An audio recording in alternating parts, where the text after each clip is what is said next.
So today is D-Day in the WNBA. It is D-Day. And in my opinion, we have got a situation where we have now got players that are being cut that are legitimately good. Like, this isn't a situation where it's like, oh yeah, Marta Suarez got cut and she's not going to do anything. We've now got a situation where in the last 3 hours, I believe 3 players got cut. That if the Indiana Fever don't sign any of the 3, it's malpractice. It is malpractice. The Fever don't need Shatori Walker-Kimbrough. There are 3 power forwards that have been cut. There have been 3 power forwards. The GOAT got cut, but I will say this, Raven Johnson, a better option. I can't believe it's coming out of my mouth, but Raven Johnson, a better option. Amy Okonkwo got cut by Dallas. Amy Okonkwo is a 6'3" forward, and she's big, she's strong, she rebounds, and she shoots. Last season, she only played 8 games for the Wings, and it was her first stint in the W. She averaged 11 points per game. Did it on 50% shooting from the field, 90% from the line, and 33% from 3. The thing with Amy Okonkwo is that she is an offensive big, and one positive thing with her is that you have her on a minimum contract for 3 seasons. She's only played 1 year, you have her reserved rights. Not only that, in preseason she had 8 points against the Aces a couple of days ago. She looks good. She was really good against she's been really good for Besiktas. She's been really, really good this year. And these 2 are the better options. So, first of all, there's Maddy Westbeld. Maddy Westbeld ended last season by scoring 25 points against the New York Liberty. Maddy Westbeld is a 6'3.5" stretch 4 who can shoot the ball pretty well, is a mediocre rebounder, and is I'll say, below average defender. She is, can you imagine Demiris Dantas, but doesn't have that once in a season ability to go 4 or 5 from 3, and Dantas might have already used her once in a season, but better at every other aspect of basketball. And on a minimum contract for 3 more years. On a minimum for 3 more years. Let's not forget that. You don't have to pay her for another 3 seasons. Not only that, she is somebody that has played with Caitlin Clark on Team USA teams, as far as I'm aware. She also was in 2024 projected, or initially, say in 2025, she went back for a super senior season. She would have been the 8th pick in the 2024 draft. She would have went where Lisa Peaty went. In a weird situation in Chicago where didn't get many minutes, but looked real good in the minutes she got.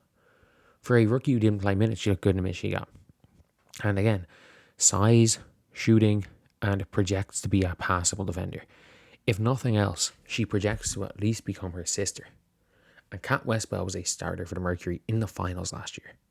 She was a starter in the finals. That being said, I think it'll be hard for the Fever to win her, because I think the Mercury are probably like, great, we'll just replace a Westbeld with a Westbeld. But this is the player. This is the player. Kula Bali.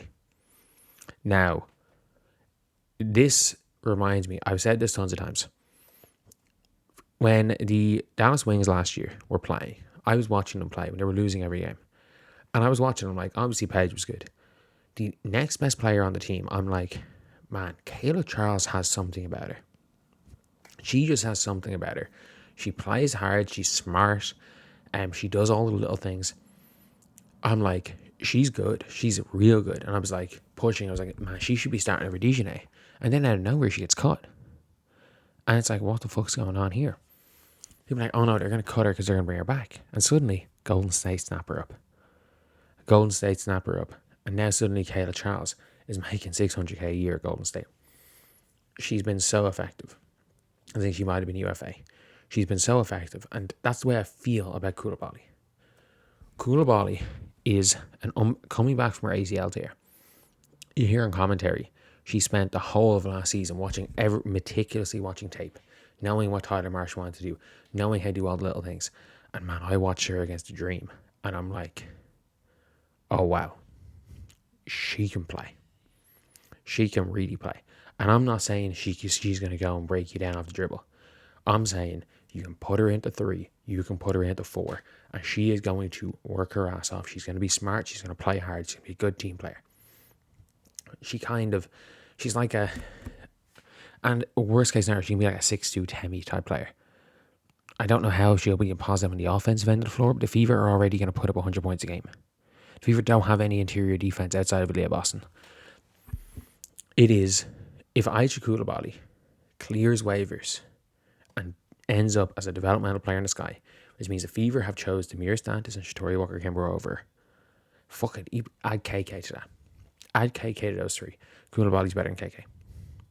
Add those 3 players. If the Indiana Fever have those 3 players on their roster and they let her clear waivers and go sign a developmental contract with Sky, that is malpractice. That is malpractice. Whatever about Maddy Westbeld, you can talk yourself out of Maddy Westbeld if you believe that Dantas' one good shooting game a year is going to stick. You can talk yourself out of Amy Okonkwo if you don't believe in the defense. That's fine. You can talk yourself out of those 2 if you're the Indiana Fever. And you can use the argument of we believe in Dantas. You cannot talk yourself out of Kula Bali. You just can't. There is no excuse. She is better at every single aspect of basketball the Indiana Fever need. She is going to be more impactful than Shatori Walker-Kimbrough. At every single aspect of basketball the Fever need, other than shot blocking, she's going to be more impactful than KK Timpson. She's going to be more impactful than Demir Stantis. The Indiana Fever do not need offense. Shatori Walker-Kimbrough, the only positive that Shatori Walker-Kimbrough brings to the team, as the only thing the Indiana Fever front office have talked about, is the fact she won a championship 7 years ago. I don't give a fuck. If you let's look at the dynasty, the Aces, the 2022 Las Vegas Aces. Chelsea Gray is the only player and won a championship before that. One player who won a championship before that. The Indiana Fever have Hines Allen. That's their one player. If you look at the New York Liberty, yeah, Stewie had won one. That was it. Sorry, Slew won one. But Slew sat at the end of the bench. That was it. Bringing in quote-unquote champions is overrated. There's enough veterans on this team. This team's old enough. Sophie Cunningham, the vet, played in the finals. Maisha Hines-Allen, vet, champion. All WNBA player. Aaliyah Boston, the oldest 4-year-old you'll ever see. Caitlin Clark, basically a vet with how she reads the game. Mo Billings, vet. A lot to prove, but a vet. They've got vets. If they, whatever about the other players, whatever about Westbeld, whatever about Okonkwo, I think both of them are better than Dantas. But you can talk yourself into keeping Dantas over them. And you can say, oh, we need a little bit of guard depth. Fuck it. With Kula Bali is the guard depth. Why? Because she can slide into the 3, and then you just slide Sophie or Lexi down to the 2, and that's an extra fucking player for guard depth. Because she can be a wing. She's a 3-4. Something this team does not have. She is a 3-4. It is an important role, and every team in the fucking league has a 3-4, except the Fever. There's a 3-4. It is malpractice. If somebody else signs her and someone else gets her and the Fever lose out, okay. But if she clears waivers and goes back to the Sky, which means nobody wants her, it is malpractice on the side of Amber Cox and Kelly Krauskopf.